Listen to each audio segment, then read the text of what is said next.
Where do you think the Greek goddess Athena was born? And yes, I'm wearing a t-shirt just for the occasion, because it might not be where you expected.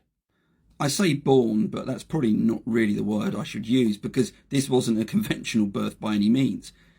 Athena sprouted fully formed from the head of Zeus, and you can see that in this vase image which dates to about 510 BC.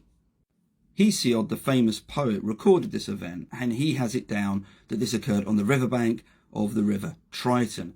But the river Triton wasn't in Greece. It wasn't even in Europe. It was actually in Libya.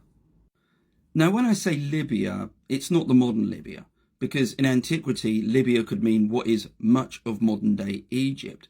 And on this map here, I've got something to link in with ancient Egypt, because ancient Greece had a lot of influence, particularly in its religion and mythology, from ancient Egypt. And there's one aspect of Athena's worship, or rather Athena, that seems to link in to a deity, a goddess, in ancient Egypt called Neith. Now, Neith had a lot of different associations with her. One of them, though, was goddess of war. And in fact, she was worshipped at a location called Sais. You can see it up there on the map.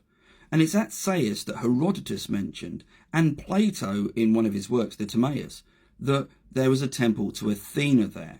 And Plato in his work actually refers to it being Athena, but the Egyptians call her Neith.